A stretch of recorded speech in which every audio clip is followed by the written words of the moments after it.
हमारे चैनल में आपका स्वागत है। आज हम व्यूह कोर्स ऑफ बैटल के बारे में जानेंगे। व्यूह का अर्थ है सैनिकों को एक युद्ध व्यूह गठन में व्यवस्थित करना, क्रम में रखना, व्यवस्थित करना, अलग करना, विभाजित करना, परिवर्तन करना, स्थानांतरित करना, अव्यवस्थित करना, सुलझाना, स्वर शब्दांश आदि। इसका मूल है व्यय, जिसका अर्थ है आवरण या पर्दा। ये शब्द भगवान विष्णु की उत्पत्ति और प्रकट शक्ति को भी दर्शाता है। ग्रंथ के सिद्धांत और संदर्भ के आधार पर इसके अलग अलग अर्थ हैं, जैसे वेदों के ज्ञान का खुलासा, विष्णु या बुद्ध की अभिव्यक्ति और महाभारत की युद्ध संरचना। महाभारत में व्यूह युद्ध संरचनाएं। महाभारत और मनु संहिता में नाम और गठन के आधार पर कई व्यूहों युद्ध संरचनाओं की सूची दी गई है, जिनमें से कुछ आकार में छोटे थे और अन्य विशाल थे, जैसे 1. अर्धचंद्र व्यूह अर्धचंद्र निर्माण। 2. चक्र व्यूह गोलाकार संरचना। एक बड़ी संरचना कौरवों द्वारा तैयार की गई थी, जिसमें अर्जुन का पुत्र अभिमन्यु कभी भी जीवित नहीं निकलने के लिए फंस गया था। पद्म व्यूह या चक्र व्यूह एक घुमावदार, हमेशा घूमने वाली गोलाकार संरचना। महाभारत में कृष्ण, अर्जुन, द्रोण, परशुराम, प्रद्युम्न और अभिमन्यु को छोड़कर सभी योद्धाओं द्वारा इसे अभेद्य माना जाता था।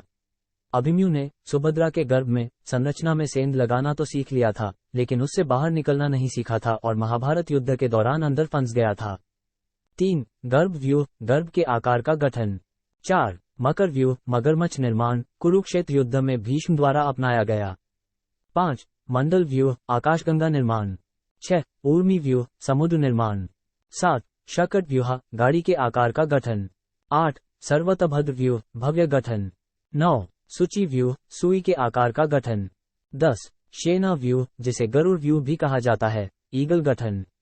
18 दिनों तक चलने वाले कुरुक्षेत्र युद्ध की शुरुआत में पांडवों को ये पता था कि भीष्म मकर व्यूह से सुरक्षित हैं और युद्ध के लिए तैयार हैं। उन्होंने भीम के नेतृत्व में अजेय शेन व्यूह को अपनाया था और अर्जुन पक्षी के आकार के व्यूह की गर्दन पर तैनात थे और युधिष्ठिर पीछे गश्त कर रहे थे।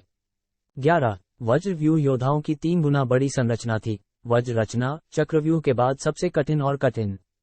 12. क्रॉच व्यूह सेना की क्रेन के आकार की संरचना। बलों को पंखों के किनारों पर फैले हुए रूप में वितरित किया जाता है, जिसमें एक दुर्जेय मर्मज्ञ केंद्र होता है जो क्रेन के सिर और चोंच को दर्शाता है।